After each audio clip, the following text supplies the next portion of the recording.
Remainder of the old picket fencing was removed and work was started on planting posts on the northern side. As you can see, it was a big job. Let's see, we got.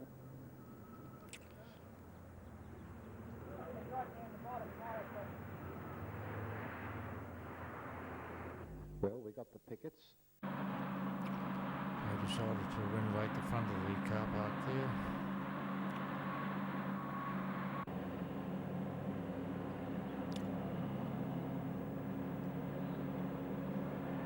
And the boys here are busy cleaning up the site area. Shot at James there, hands in pocket as usual. Good supervisor he's turning out to be. We're having a shot at James for the container. There it is. Jeff Swinley has hopped in quickly, God bless him, to get a coat of green paint on that side which we want. And the third one we can't show you. The second container is almost on site. It is a bleak day, no sign of rain, but there is a prophecy that there will be snow. 10-knot wind, peaking at 10 knots that is, and there's a very strong chill factor.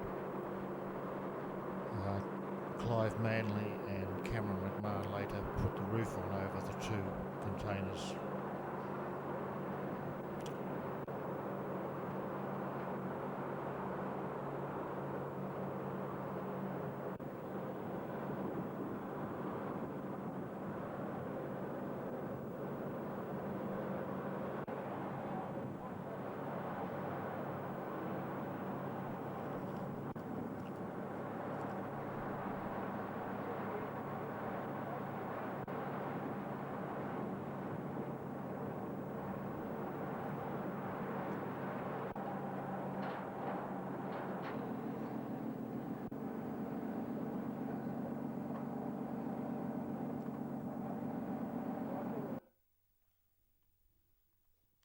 Finished, but at the moment it's a soggy, muddy mess. And if there's a funny background sound with this, I don't know what it is. I think it's a faulty tape.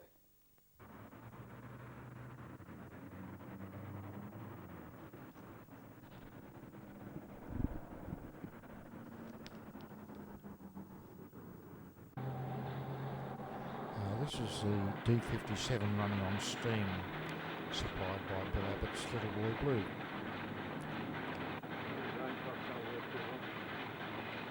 None of the parts have been supplied ready to fit. They've all been machined out of raw material. The second thing is it is a 3-cylinder locomotive which more than doubles all the internal working. Toward the end of this segment, when we run slow, you'll hear the 3-cylinder beat. There's a very nice little single-cylinder motor Bill Abbott made.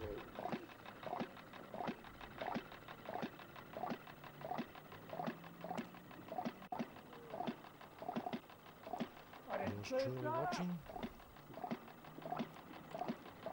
The 12th, Bill Hogan brought his newly completed trailer car in, all ready for tomorrow's run, I hope. Talk about conceit.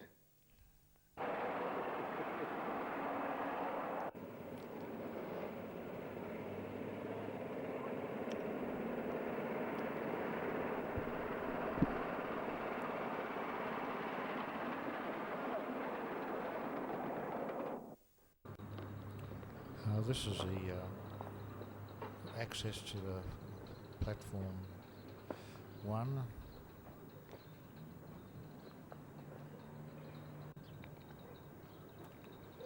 New fence being moved back.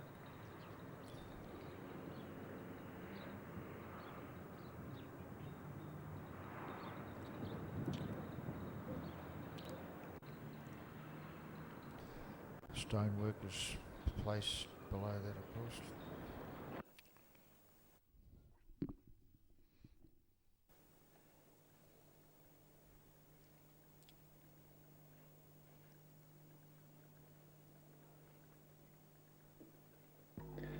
At 1 o'clock, it commenced a fine, misty mountain drizzle. Within 5 minutes, it turned into medium-sized rain. There's Gladys. We couldn't go in the house. The caterers were in it, and it's not an overlarge house anyway, so we all stayed out in the rain. Then when the food was on, the queue took 3/4 of an hour to pass through, and people were parked everywhere in the house. I think the toilet and the bathroom were the only rooms they didn't occupy. It's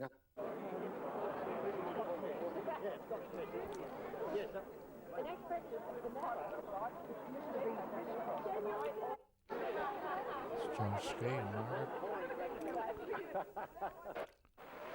One of the reasons why we moved from Sassafras to Stud Road.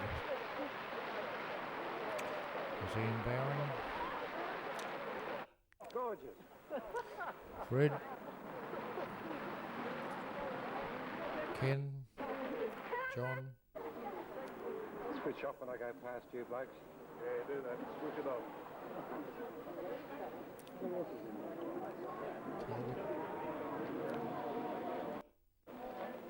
She's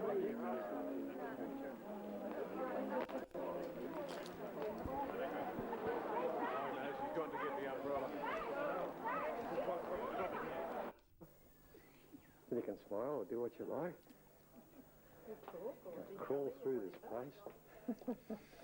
There's Barbara Ewer. Yeah, they're parked everywhere. This is good. There's Gladys again. Smile, everybody. Oh no, really?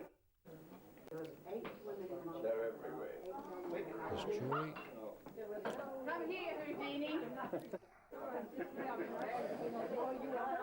Move over, please. Make way for the press. Make way for the press. Hello, George. Press. Oh, you made it, Keith. Yes, I made it. Going outside. Hugh's getting smaller. Thank you. There's Peter again. Ken. Yeah. Now, do it, Father Christmas.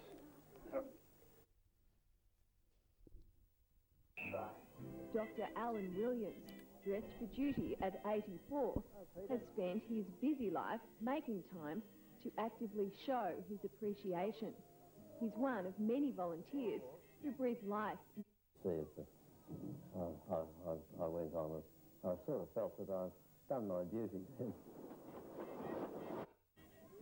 I like children, and I'm used to talking to children, so I find it's one of the things we conductors do. We talk to the passengers, answer their Self reflected in these young faces. Each is possibly a future recruit. In a small boy. It is nice to see it. I sort of feel it's here for good now. And it would be fair to say that nothing of any importance was started until Saturday the 10th. And with the aid of a bobcat, it was, to quote Fred, all hands to the pumps, while we shifted all the spoil from the public side of the fence onto the inside and started to fill in the platform.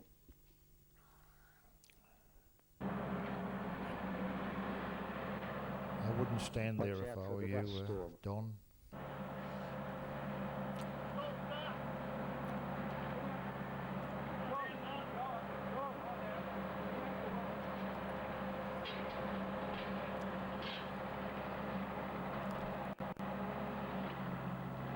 He's got the message now.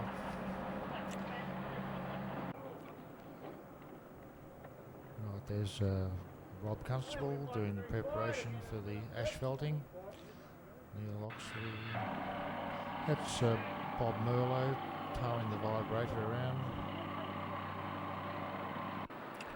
And these are the contractors who did the asphalting. Of the number one platform.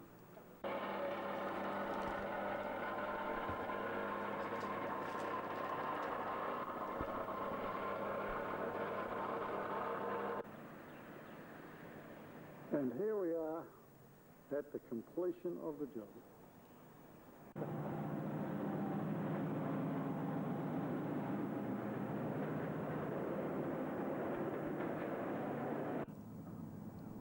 Right, this is fitting up the two light poles on the station. Looks like a maypole.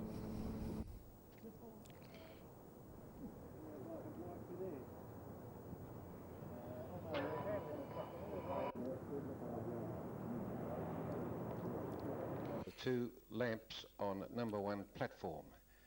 It was excavated, conduit laid and backfilled all in the one day, a day There's Bob and where Don they and promised myself. rain, but as it happened, we didn't get it.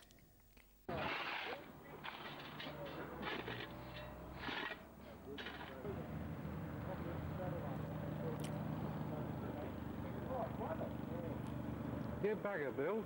I said I wanted it. Nothing will ever stop Peter mowing.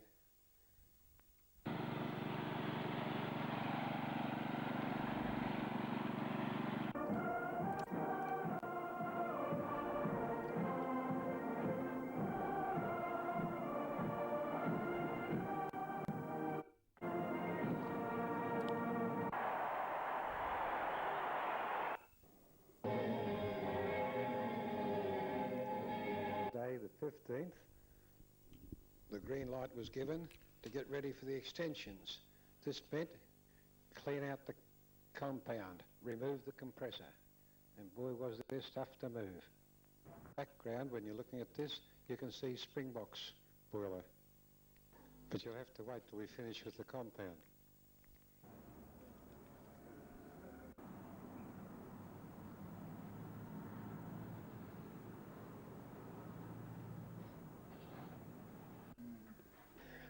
And on this day, work commenced on altering the clubhouse. What you see here is the putting up of the temporary west wall to allow the existing west wall to be knocked down.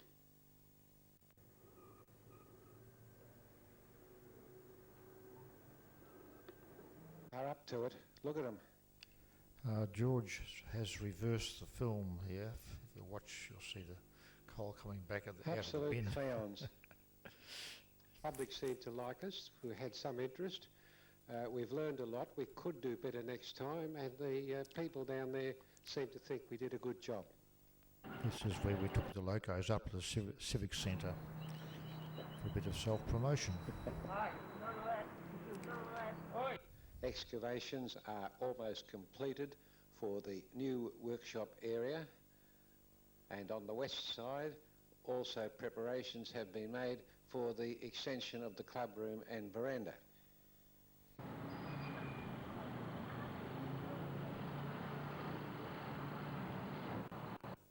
Saw the laying of the concrete on the west face, which is part of the club room floor, and on the east face, which was a bright sunny day, stayed good all day.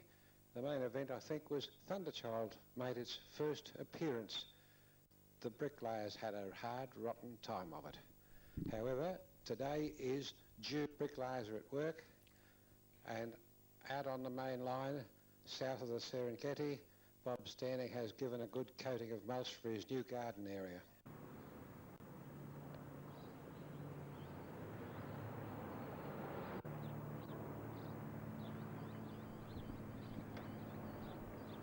Throughout the next week, the weather remained foul, not icy cold. By Saturday, June the 10th, the major part of the brickwork had been completed.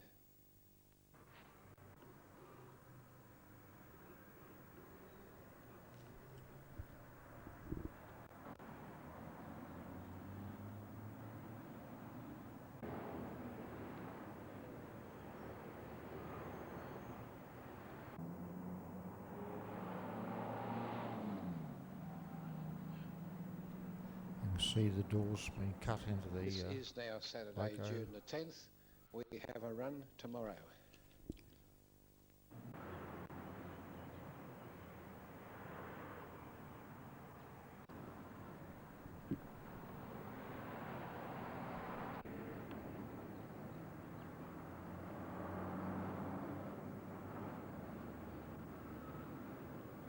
Meanwhile, things are moving. The petition wall has come down in the clubhouse. We have got fluorescent lights. The club room is so large it looks like St Paul's Cathedral, which of course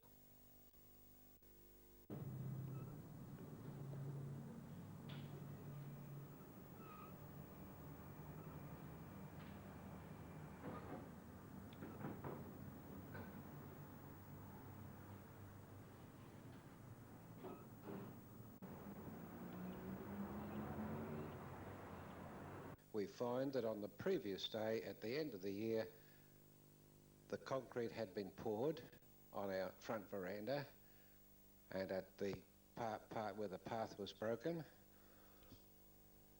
Also on the south side, drains and the concrete pad has been placed in front of the workshop's exit door.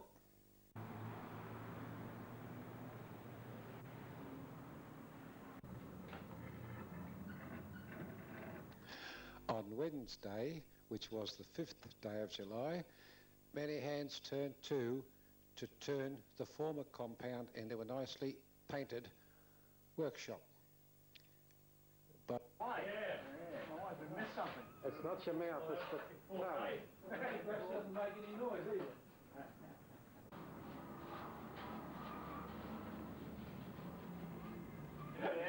Well, I got news for you. Neil Brown cleaned up the front and this was as far as we got on Wednesday. It remains only for the closing scene on this day to show that somewhere on July the 11th, a Tuesday, the club room looked like this.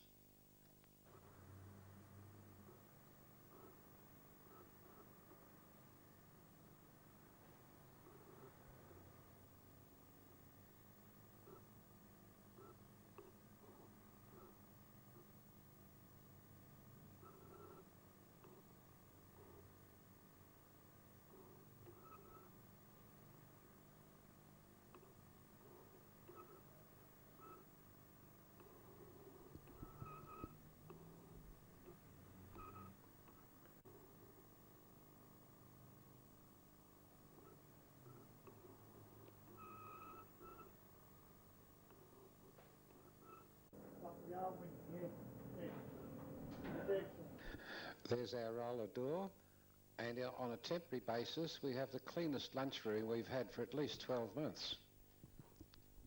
Fancy roller doors were installed, although there is a little trimming to do yet.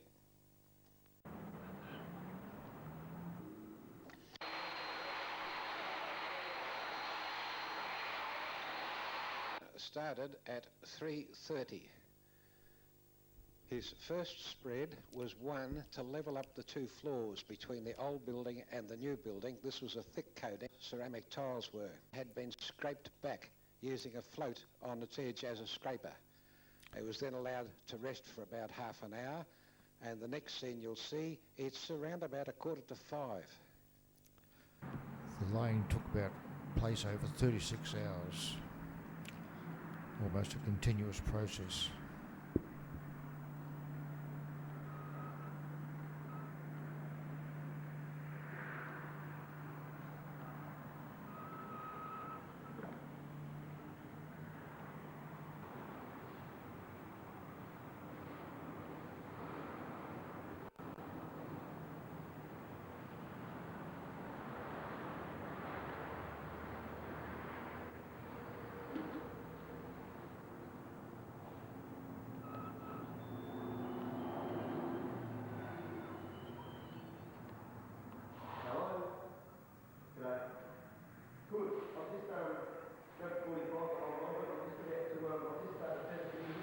The final scrim coat is going on now. It will not be scraped level, only spread level and left for 24 hours, and tile laying is to commence at around about 5 o'clock Thursday night and go through till 10 o'clock if necessary. For the record, the time is now 5 o'clock.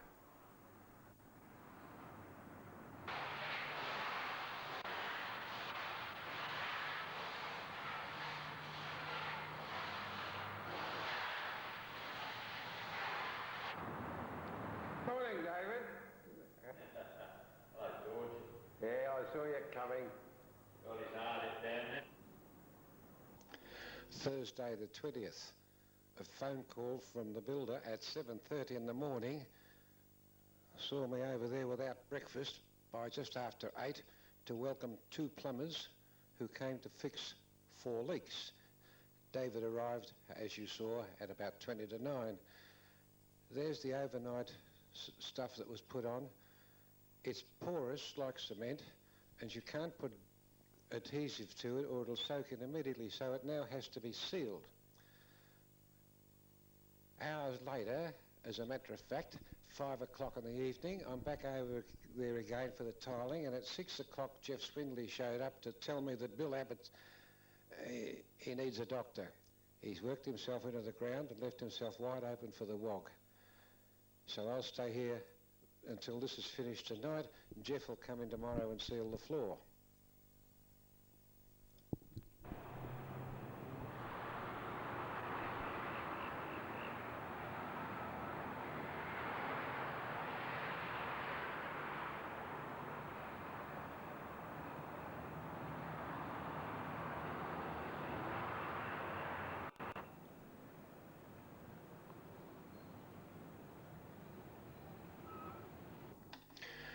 Looking through the south window, there's the sealer on the floor. It doesn't take long to dry, as you can see, and that roller shutter door in the new workshop rattles like anything. And speaking of the new workshop, that's where I've set myself up for the night, because I've got to stay on the premises. He needs access to water in a hurry. I wandered about a bit so that I wouldn't be bored stiff. I brought a TV with me and a video recorder and an early BSMR tape, and I sat down and I watched us up at Bendigo with John Beckett when we rode on his trams and rode round his front and back garden. You saw some of this earlier on in the video.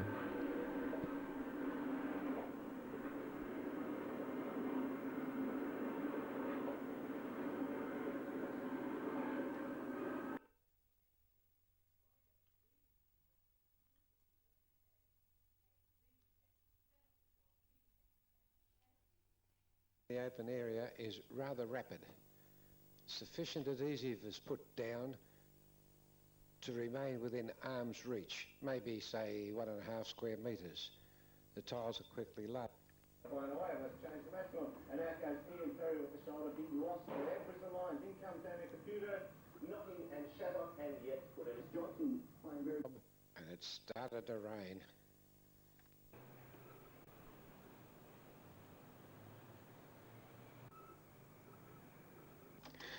Vinyl skirting has to be put around the walls of both. A good hard look at the road outside and see if we can't get the council to help us, because this wasn't just water, it was mud.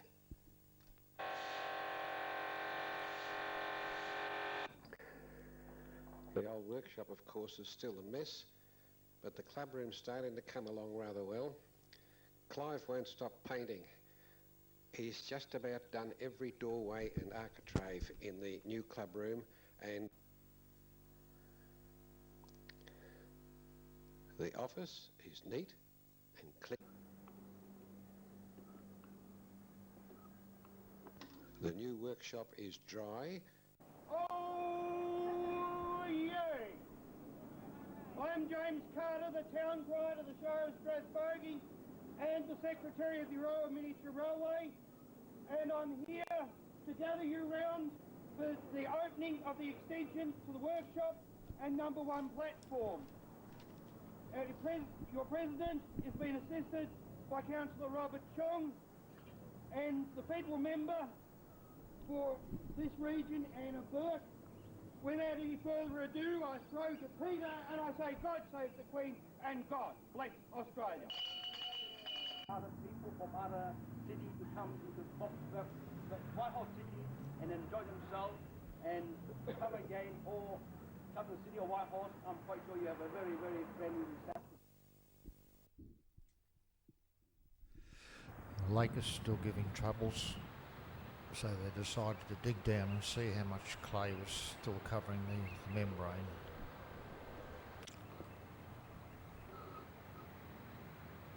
Three holes were dug. 35 feet, some 14 to 15 inches below the surface. The second one, which was roughly in the centre of the lake, which the camera will swing to now, showed a depth of 10 inches. Third one, which you'll see only briefly, again was a depth of 14 to 15 inches of overburden on the membrane. Fortunately proved negative.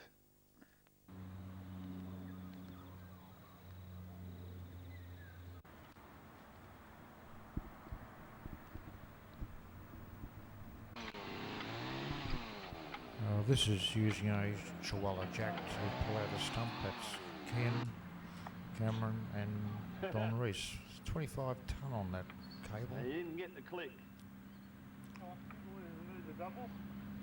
Or There we go.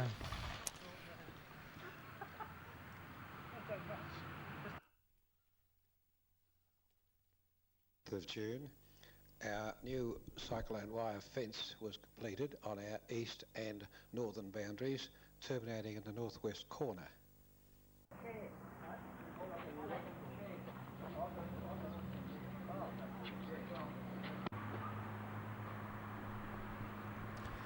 This was to become the new pathway to platform 1. Harry Holt. You got me working again. Look at those flowers. That's Alex.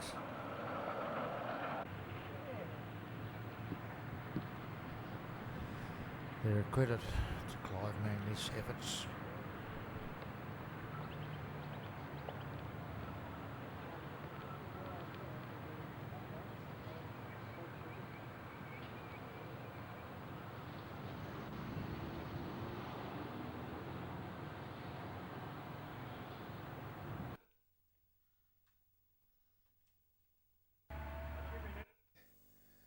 We started to recontour the land to allow the ride-on lawnmower to have easy access from the containers to the club area and across the inner east loops to get to the central paddock.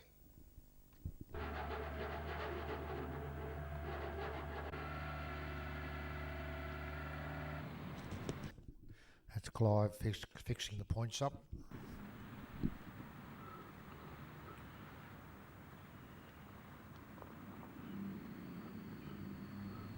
Looking over towards the site of the new shed. That's all the dirt that got shifted.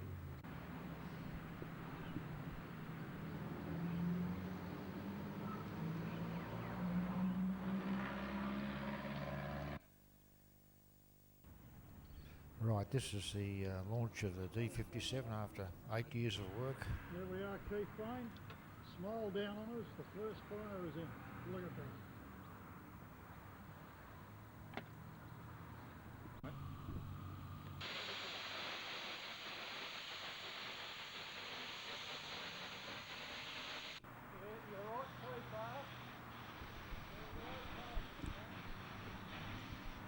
Jeff Swindley driving, of course.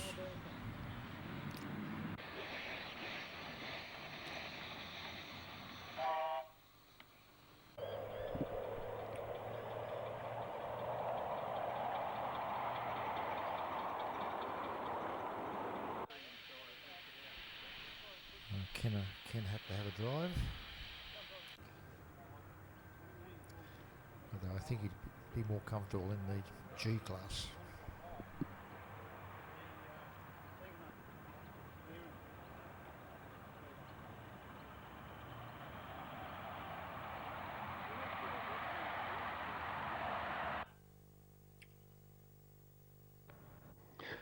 Past 6 of November and 6:30 in the evening of November the 30th, Mary Bain was given the honour of handing over the D5711 to the club. whistle! Blow the whistle! Nothing me. Blow the whistle. Ladies and gentlemen, the D57, give her a go.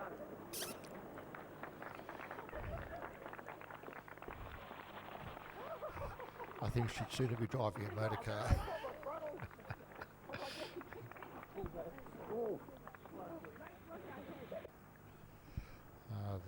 There she is, and Murray Hill is going over to adjust the cap.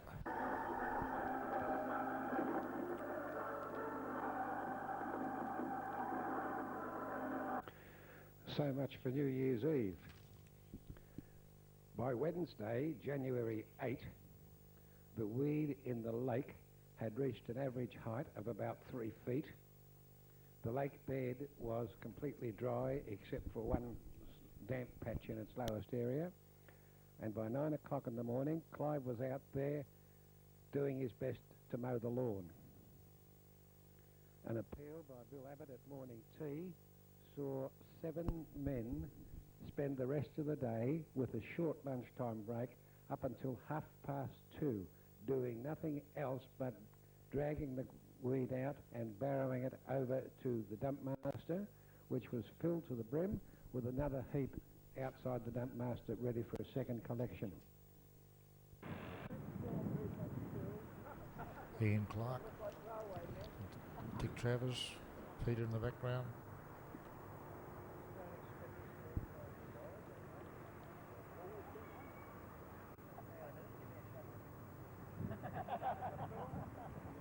Righto, fellas, come on. Early in March, we found our bridge timbers were rotting. And it was a serious rot. It was possible for a heavy man to put his foot on one plank and possibly go through it. And so March the 5th saw the start of a recovery program. It might be done in a day, but by the end of the evening on the 5th, which was a Wednesday, it was obviously that this was going to carry over on to Thursday and even possibly Friday. There's a burst water main in the oval next door. There's Harry, Clive, Don. The lathe we were expecting arrived, and a few minutes camera work was spent here.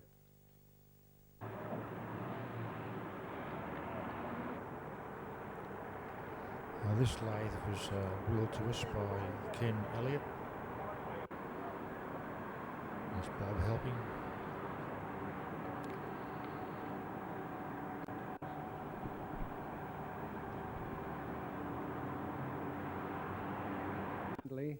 To replace and re-weld the track that night, on Thursday night, although none of the chassis or bearers was secured to the bridge, nor was the track secured in... I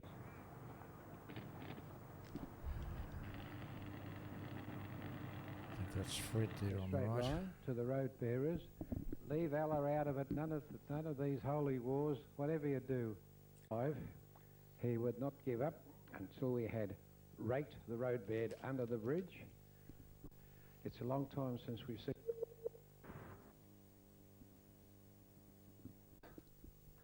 and some others installed the wire mesh on the bridge. I don't know why we didn't do this earlier, because now that it is up, it gives the appearance of having been very necessary. In the evening of December the 2nd, we got hit with rain. I can't explain what this footage is doing here. Only the station and anything on the station was free from flooding. Right back as far as Station Street, Box Hill, Bushy Creek had all of its drains covered with loose foliage, such that the creek was now running on the surface on the footpath. Everybody stayed outside. Here we go, we'll be mostly in silence.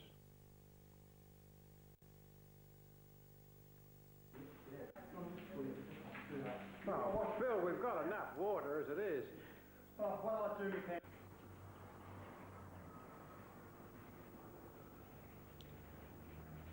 Of the clubhouse, there's the tide mark, 3 bricks high. Here's George.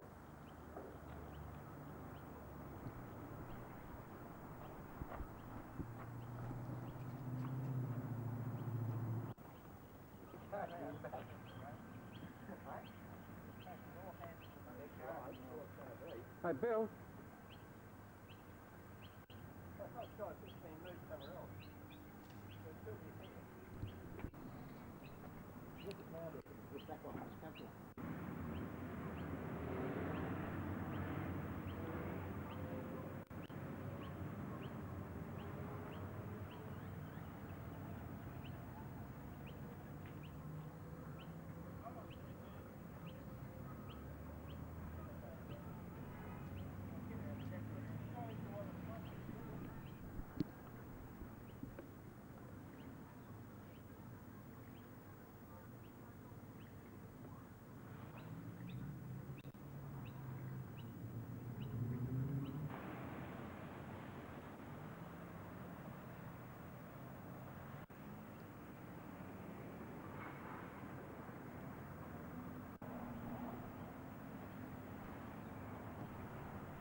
There's young Adam.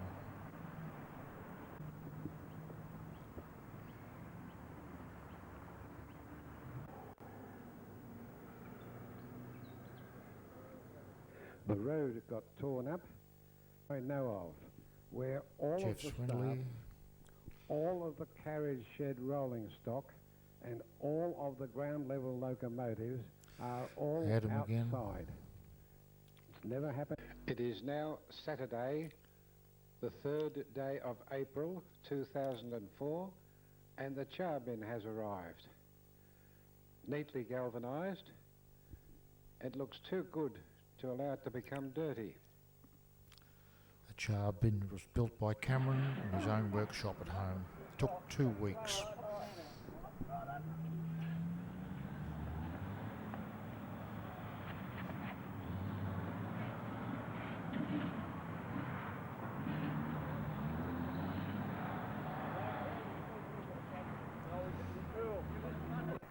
And 4 supervisors. There's Bill supervising again. Ian Clark. Carry on, George. Myself. Clive.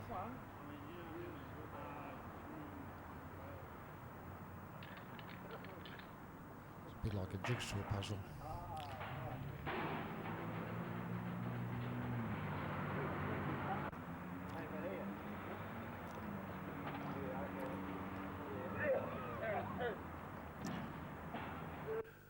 We are looking at the construction of the new workshop. The month is June 2005. The dates between the 16th and the 21st.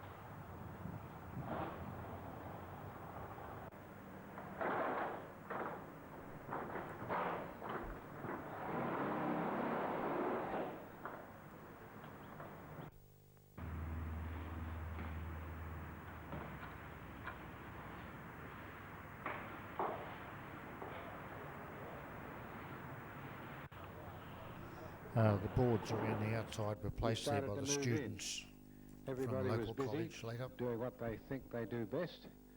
And we found out toward the end of October with a heavy rainstorm. Then came the 20th anniversary of our first public run. Breakfast was at 9 a.m.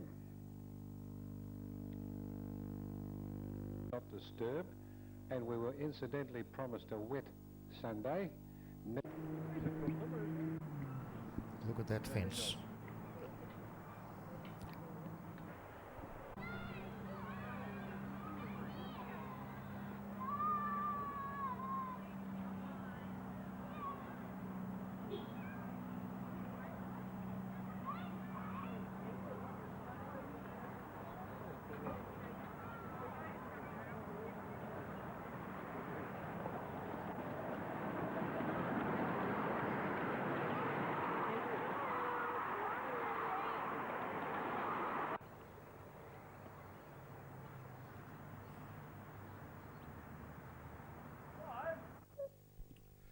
Right, this is the laying of the power cable to the new shed.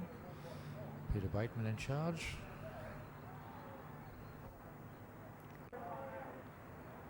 Doing what he does best.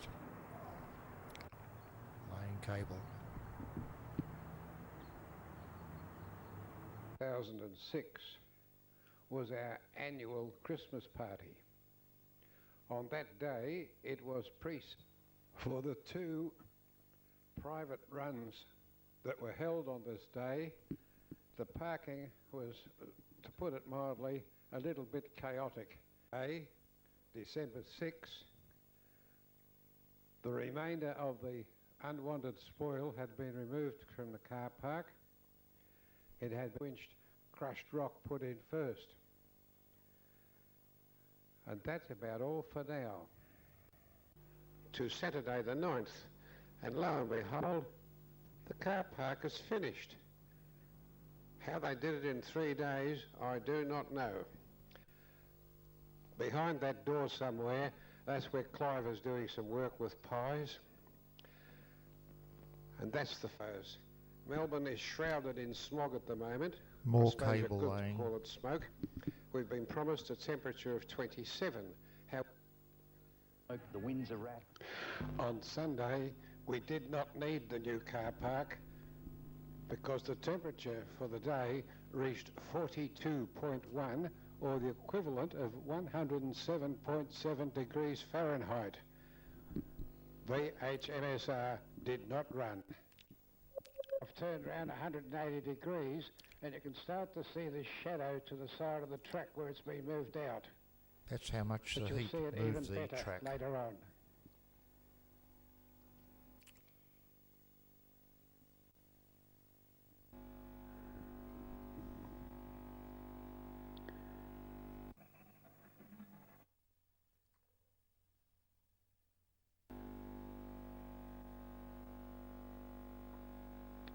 That's about all there is. Thank you, George.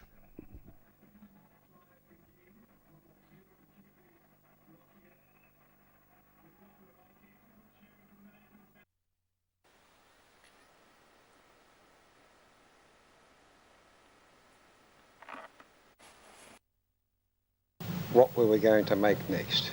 It had to be a locomotive, but what type? Well, most Victorians amongst us plomped for an A2.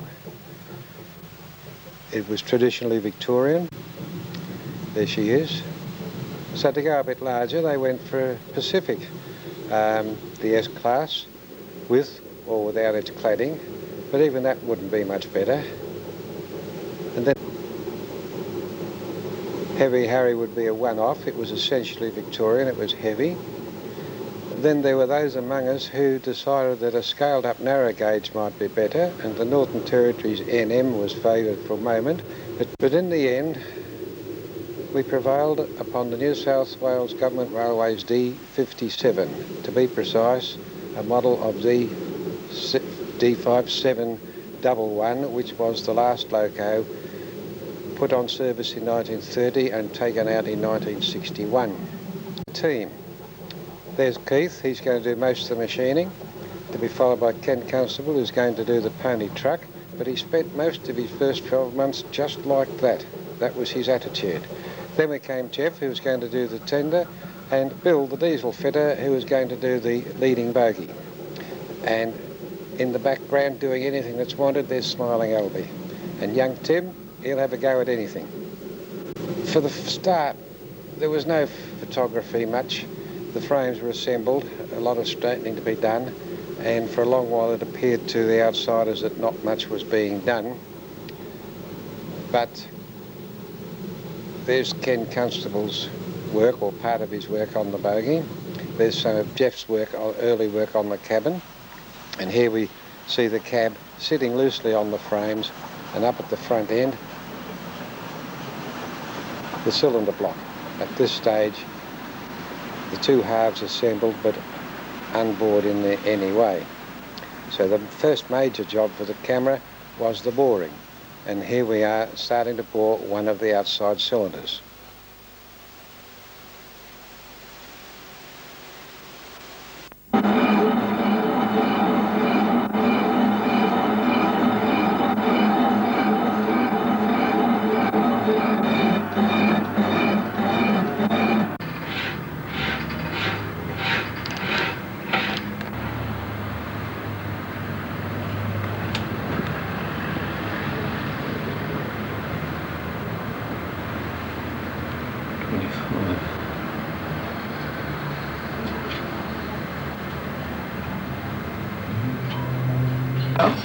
This is 60 thou diameter. Clamping it up at that position. Here we go. And away we go.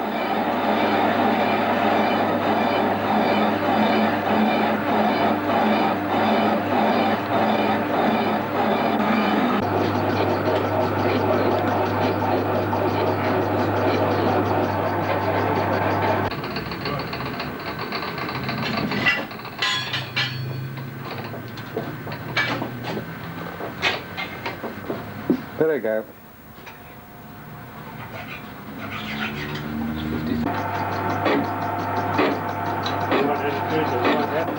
Oh, the mirrors.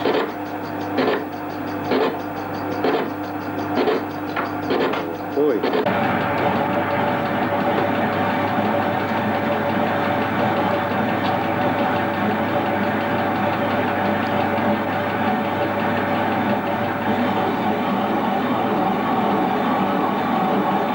Tyres. The tyres have to be heat shrunk onto the wheel. There's one of the wheels prepared for the shrinkage.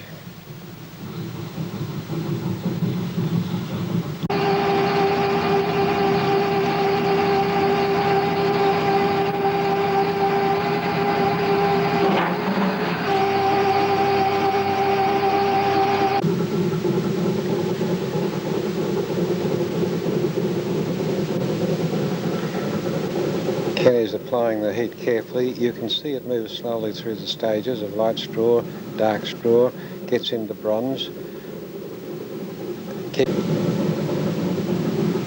And there we go. Do what you like.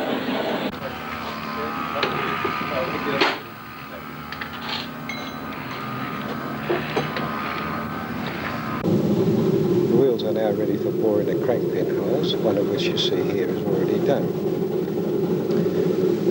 Each wheel is centred on the jig in the lathe.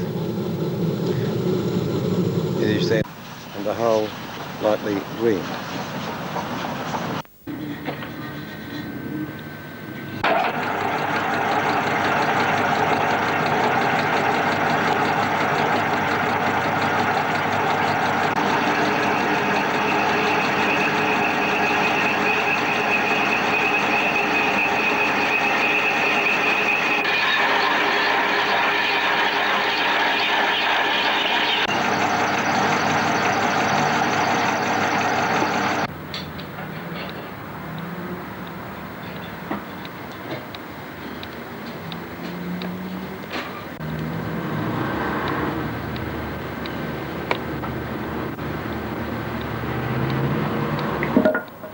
Got to do the spare tyre now.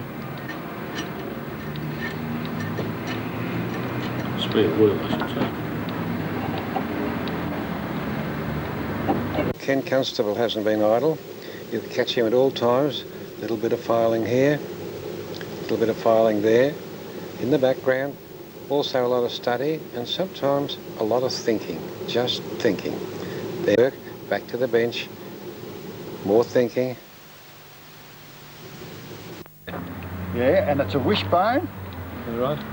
Or as somebody said, it could be a truss, a hernia truss. It's a pterodactyl fossilised wishbone. Yeah. Turn it over and publish, you know. There's not a straight line in it. There's not a right angle in it. There's no castings in it. It's all bent by hand and stuck together with chewing gum. No wonder Kenny Constable... Meanwhile, some work has been done to the frames, more work done to the cylinder block. Slide bars are being fitted, and Tim's up at the milling machine at this stage doing piston valve guides.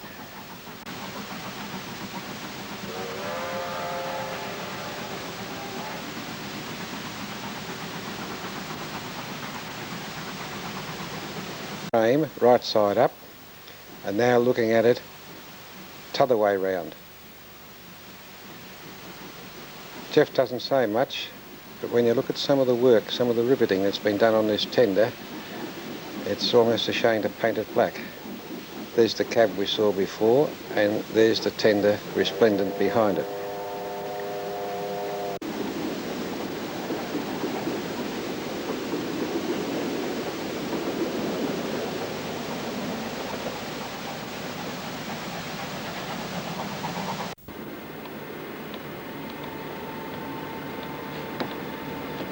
So give me a minute.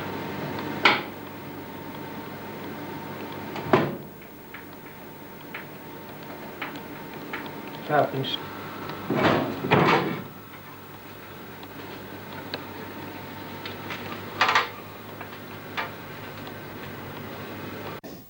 Now the wheels have now been fitted to their axles and bearings, and on the lathe Keith is profiling the wheels.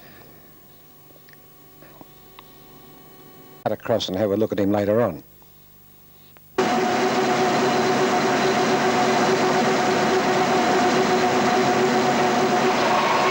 Notice the change in colour on the work face of the bogie frames. This is due to the incandescent lamp. It's as distinct from the fluorescent.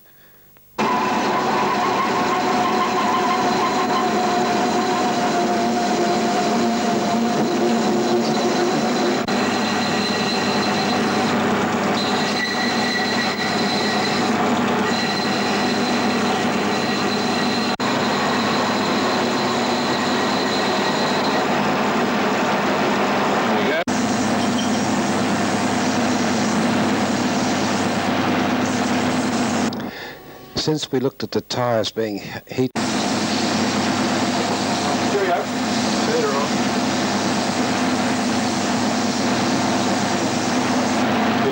Jeff should be off the milling machine and we can get on with connecting rods.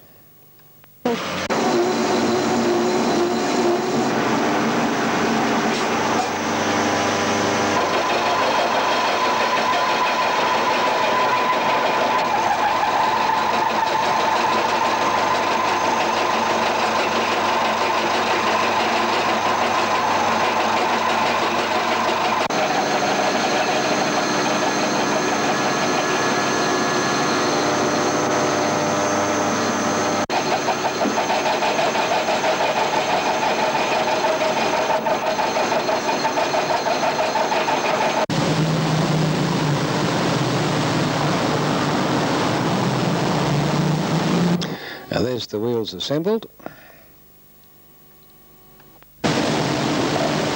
Connecting rod. One of two of the outside rods. There is to be a third for the inside cylinder.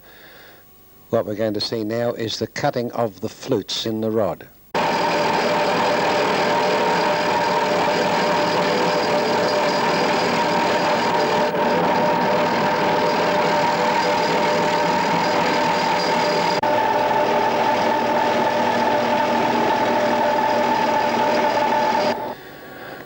When the flute has been half cut across the width, Keith will reverse, and here he has just done it, the connecting rod, and at the moment is testing for its ability to be parallel or at right angles to the milling machine.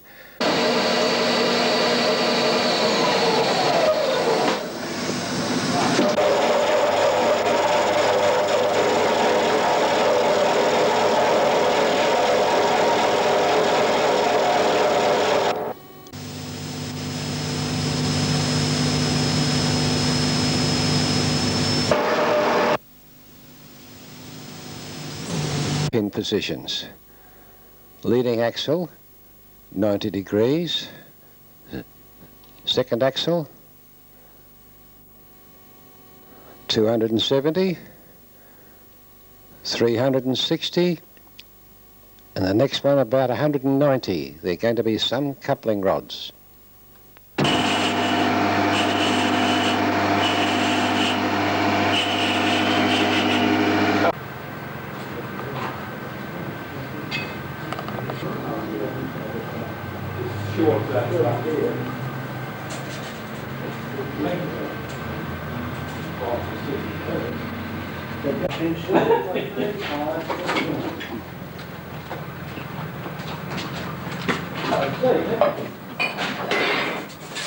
Oh, there's bloody Charlie wanting to get in the picture.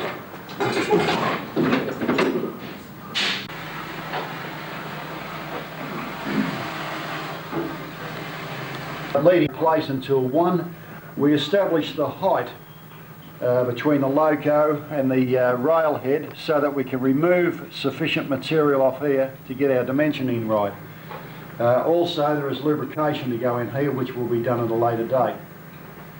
To finish it off, needs painting, and these nuts here will be replaced by nylock nuts, and there'll be lubricators in the end of the axles here for an oil can to fill the reservoir behind there to lubricate the bearings for the whole deal.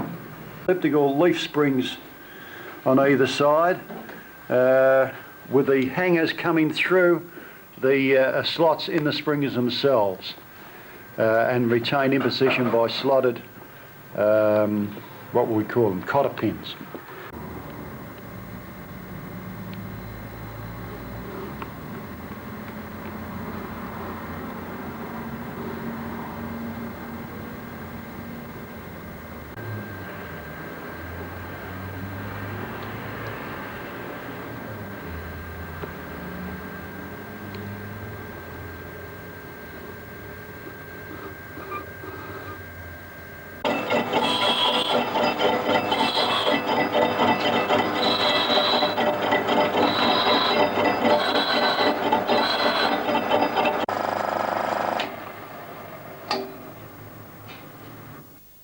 At this stage, there is a lapse of some 16 months between here and what you saw half a minute earlier.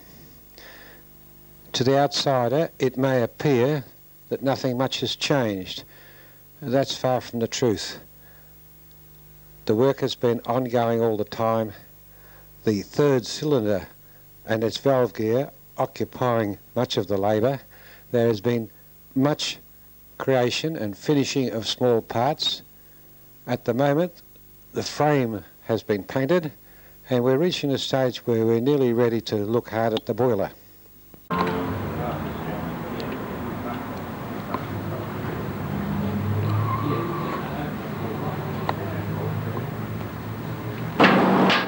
And lastly for the day, the D57 got a sniff of the rails for the first time.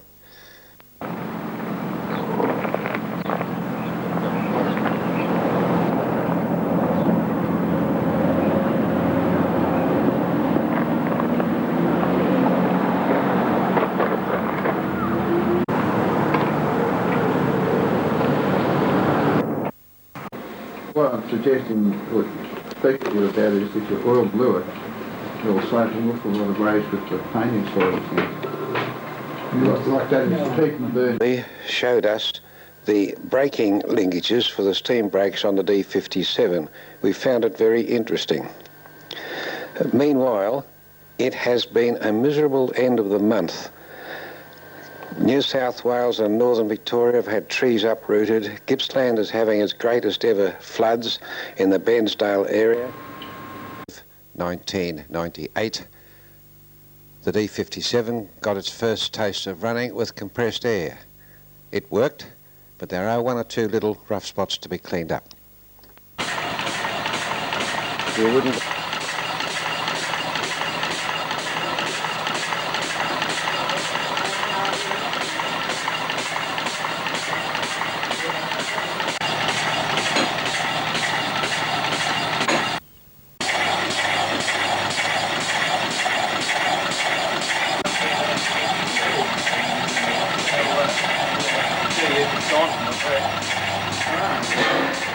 Much for compressed air. Today it's to be steam with little... It appeared to be a little tight at the start. Keith said it may be sticking valve, but away we went. And boy was Keith happy. Yeah, you can cut it off. Oh, yeah. If it comes in, yeah.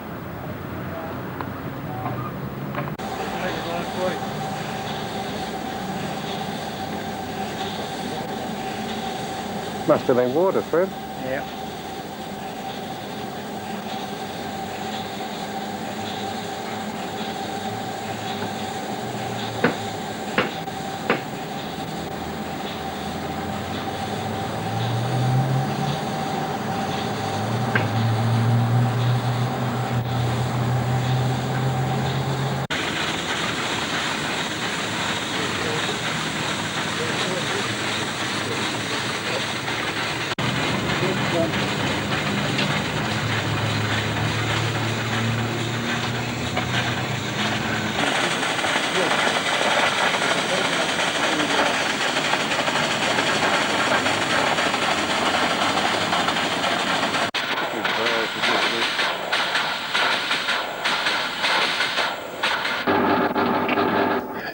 It is late in 1998 and work has commenced on the smoke box. The go at the milling machine appears to have fallen asleep.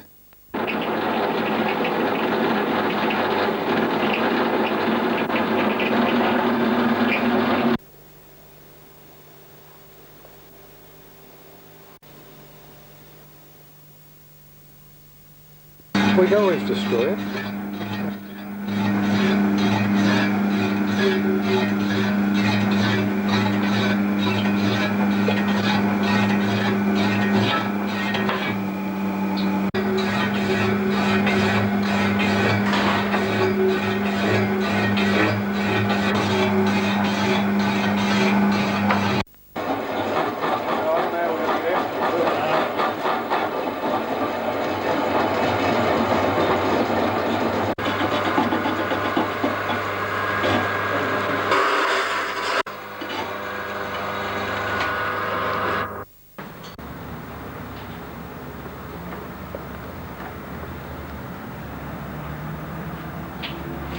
In mid-February, the tender was given a chance to show off its elegance compared to the new Platform 1, which at this moment is still waiting for its final macadam finish. Jeff, the work in progress at the moment is all associated with the smoke box. Nice.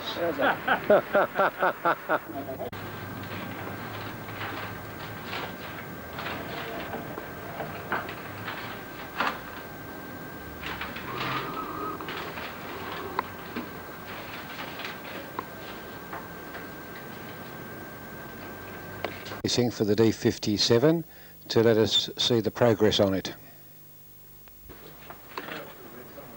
The end of the boiler is going to be there when it goes up inside the smoke box. Lean off, fellas. Just 45. That's the same slope, is it? Yeah. That might be slightly. I guess that's all I can do. Well, on all the sockets underneath. Yeah. That one, I've done what I said I'd do with the dome. I've strut up the dome underneath. If you look up inside, you'll see the dome. The boiler was delivered, this time for working upon, not just looking at.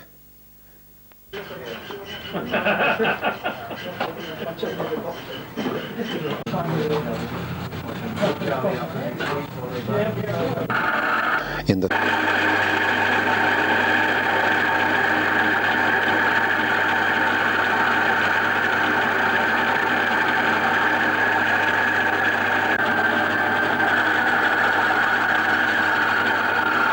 Keith, for tragically he was to die 2 days later.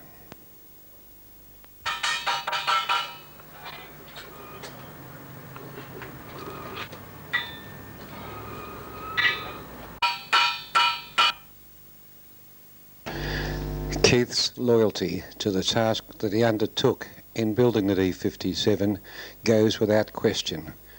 It is now 80% complete.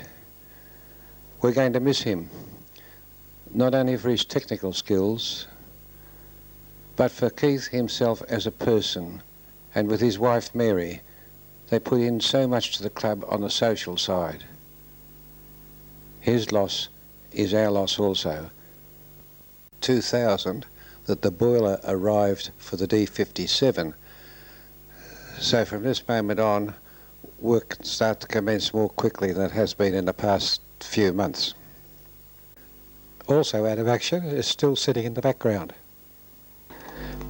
Due to alterations to the clubhouse and other factors, we move to December, where we find Springbok is still having its firebox rebuilt, and the D57 is having the water tubes assembled for the firebox, which the whole thing being upside down on the bench at the moment.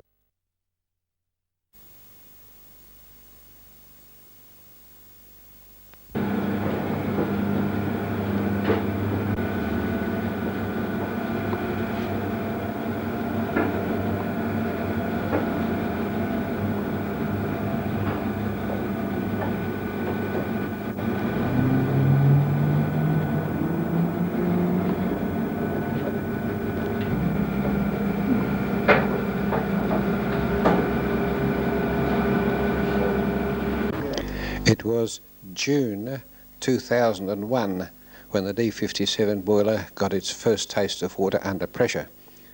There were, of course, always well-wishing onlookers. You think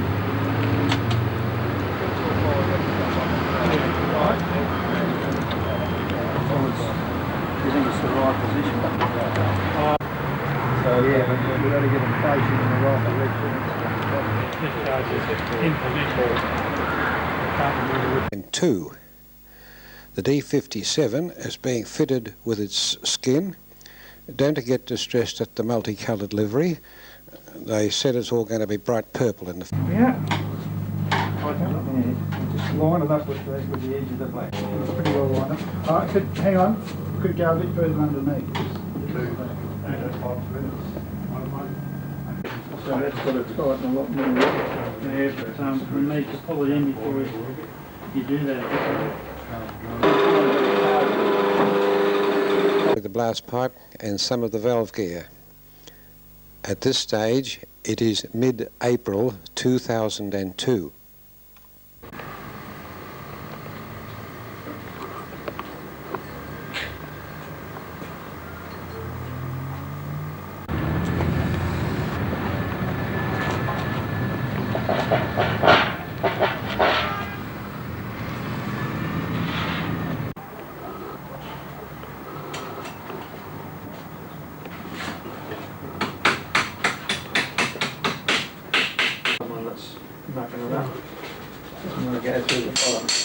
Now to the first 2 weeks in June 2002, the D57 is fast approaching its final cladding.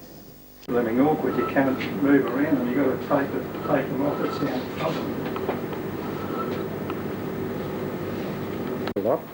Take it through to me. Just hold it tight there, Can you hold that? Yeah. It is now August the 17th, 2002. August today is Saturday, September the 14th. It is an all-comers day. Whilst everybody is outside making busy, I took the opportunity to have a look at the D57, which is superficially dressed for the occasion. See what she's going to look like when she goes on the road.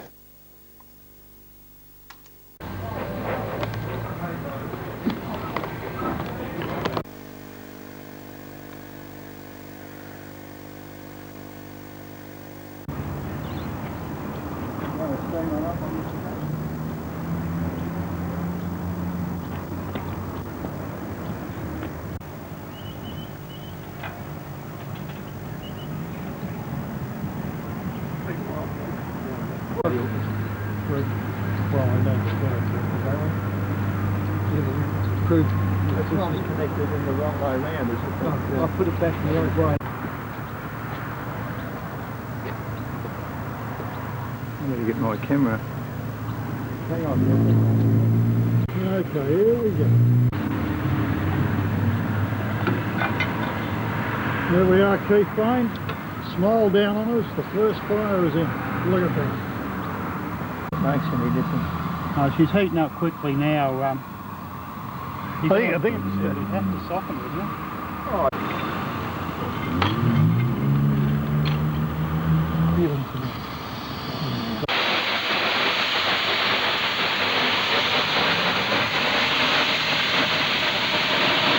You've got to get rid of some water anyway. That sounds good, eh? What's different order?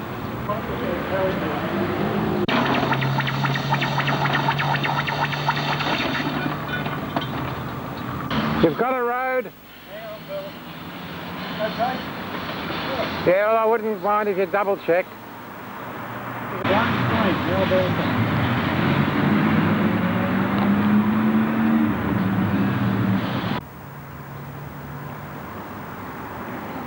Get in the way, Fred!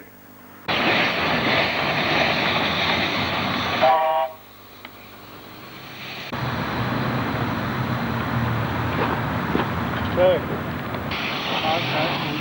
Fred's having a look further down.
go.